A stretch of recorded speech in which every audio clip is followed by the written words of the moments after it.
Hello viewers, কেমন আছেন সবাই? আশা করি সবাই ভালো আছেন। আজ আমি আপনাদের মাঝে হাজির হয়ে গেলাম নতুন আর একটি রেসিপি নিয়ে, সরিষা দিয়ে মাছ ভুনা। আপনারা এই মাছের ভুনাটা ইলিশ কিংবা রুই যে কোনো ধরনের মাছ দিয়েই এই ভুনাটা করতে পারেন খুব সহজে বাসায়। তো চলুন দেখে আসি।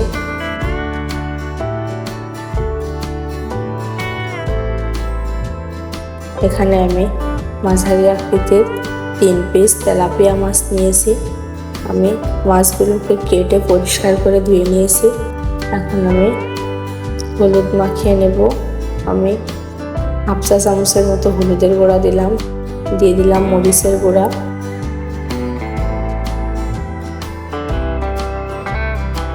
এখন লবণ দিয়ে দিলাম, পরিমাণ মতো লবণ দিয়ে দিব। এখন সরিষার তেল দিয়ে দিলাম 1 চামচ।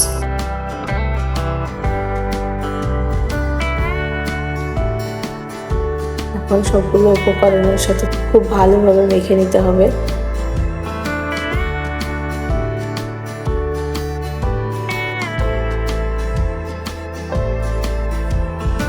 মেখে 5 মিনিটের মতো রেস্টে রেখে দিতে হবে মাছগুলোকে। যে 5 মিনিটের মতো রেখে দিয়েছি আমি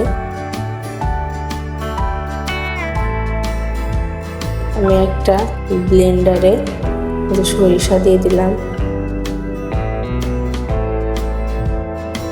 দিয়ে দিলাম ধনিয়ার গুঁড়া, এখানে দিয়ে দিলাম জিরার গুঁড়া,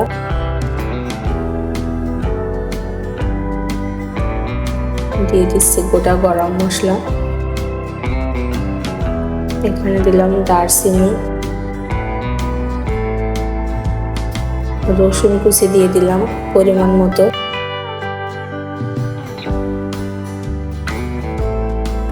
এখানে ধনিয়া পাতা অ্যাড করলাম। ধনিয়া পাতা আপনারা আস্তেও দিতে পারেন। এগুলো যদি ব্লেন্ড করে দেওয়া যায় তাহলে এটা মাছের ঘনত্বটা বাড়ে। এই যে আমি ব্লেন্ড করে নিয়েছি। আমি চামচ দিয়ে একটু দেখিয়ে দিচ্ছি আমার মশলাটার ঘনত্ব কেমন হয়েছে। এই সবগুলো উপকরণ এভাবে ব্লেন্ড করে দিলে কিন্তু মাছের রান্নাটা ঘনত্বই পরিণত হবে।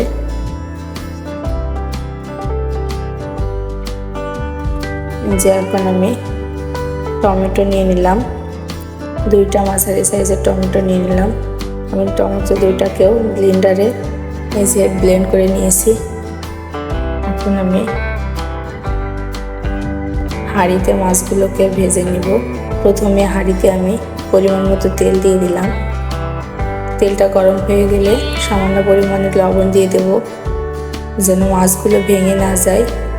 যে এই তেলের ভিতরে সামান্য পরিমাণ লবণ অ্যাড করলে মাছটাকে খুব ভালোভাবে এপিট ওপিট করে ভাজলেও মাছটা আর ভেঙে যাবে না। অনেক আপুরাই বলেন যে মাছ ভাজতে গিয়ে মাছ ভেঙে গেছে, তাদের জন্য এটা খুবই উপকারী। তেলের ভিতরে লবণ দিয়ে পরবর্তীতে মাছগুলোকে খুব ভালোভাবে ভাজা যাবে, এতে আপনার একটা মাছও ভাঙবে না। দেখুন আমার একটা মাছও কিন্তু ভাঙেনি, আমার মাছগুলো ভাজা হয়ে গেছে।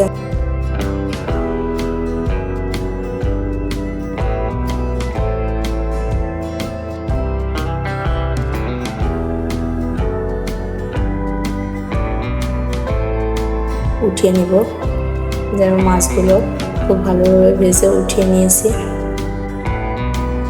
দেখুন সার্ভ করে দেখিয়ে দিচ্ছি, আমার মাছগুলো কিন্তু একটু ভেঙে যায়নি।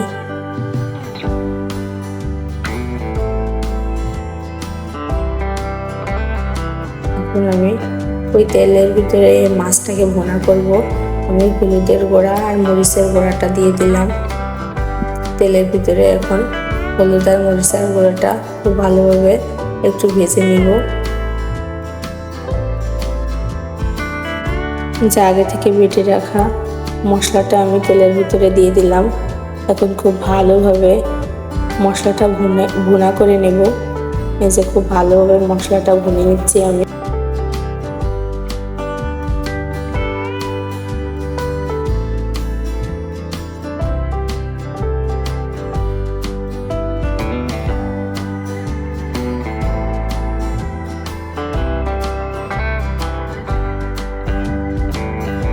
এখন এই পর্যায়ে আমি টমেটো পেস্টটা দিয়ে দিব।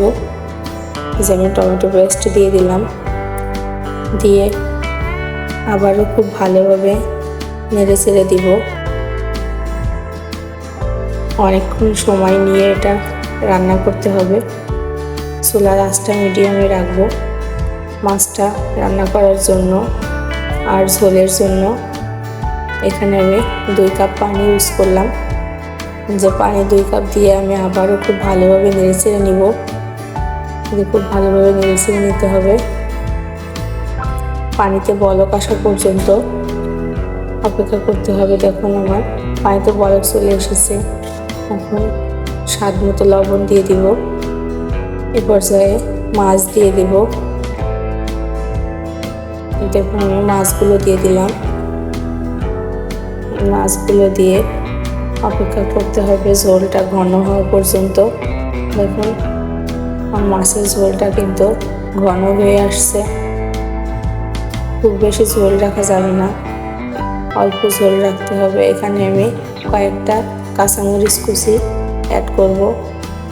দিয়ে দেব আস্ত ধনেপাতা। আমি আগেও ধনেপাতা ইউজ করেছি, কিন্তু এই ধনেপাতাটা মাছের স্বাদটাকে আরও দ্বিগুণ বাড়িয়ে দিবে, একটা আলাদা ফ্লেভার ছড়াবে।